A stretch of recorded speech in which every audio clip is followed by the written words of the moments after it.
Hello my dear children, welcome to my channel Play and Study with Saksham. Hello my dear children, आज मैं आपके लिए लाई हूँ 7th class का बाल महाभारत कथा के बहुत ही महत्वपूर्ण प्रश्न। तो बच्चों, इनको देखने के लिए आप तैयार हैं?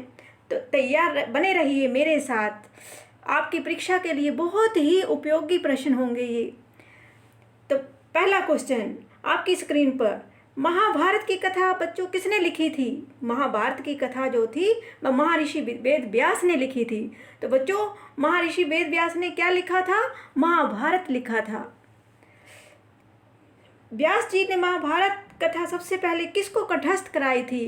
कंठस्थ होता है बच्चों की याद करवाना। तो व्यास जी ने महाभारत की कथा जो थी सबसे पहले अपने पुत्र शुकदेव को करवाई थी। शुकदेव कौन था? वो व्यास जी का पुत्र था। मानव जाति में महाभारत की कथा का प्रसार किसके द्वारा हुआ था? तो बच्चों, मानव जाति में महाभारत कथा का प्रसार महर्षि वैशंपायन द्वारा हुआ था। किसके द्वारा हुआ था? महर्षि वैशंपायन द्वारा हुआ था। महायज्ञ किसके द्वारा करवाया गया था? महायज्ञ जो था वह महाराजा परीक्षित के पुत्र जनमेजय द्वारा करवाया गया था। तो बच्चों, जनमेजय ने क्या किया था? महायज्ञ किया था। मेरे साथ इस वीडियो में लगातार बनते रहिए। मैं आपके लिए अति महत्वपूर्ण प्रश्न आगे भी लेकर आऊँगी।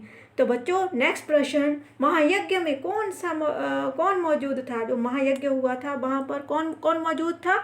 सुप्रसिद्ध पौराणिक सूत मौजूद थे। कौन मौजूद था? सुप्रसिद्ध पौराणिक सूत मौजूद थे। नेक्स्ट प्रश्न, सभा के अध्यक्ष कौन थे? अब जो सभा बुलाई गई थी उसके अध्यक्ष कौन थे?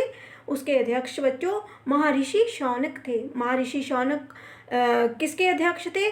जो सभा ऋषियों द्वारा बुलाई गई थी। ऋषियों की सभा में महाभारत की कथा किसने प्रारंभ की थी? जब ऋषियों की सभा शुरू हो गई थी तो उस समय महाभारत की कथा किसने शुरू की थी? सूत जी ने महाभारत की कथा प्रारंभ की थी।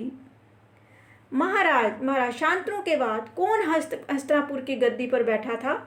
महाराज शांतनु के बाद हस्तिनापुर की गद्दी पर बच्चों कौन बैठा था? उनका पुत्र चित्रांगद कौन था? शांतनु जी का पुत्र। नेक्स्ट प्रश्न, चित्रांगद के भाई का क्या नाम था? चित्रांगद के भाई का क्या नाम था? विचित्रवीर्य। ये जो थे दो भाई थे। कौन? चित्रांगद और विचित्रवीर्य के साथ।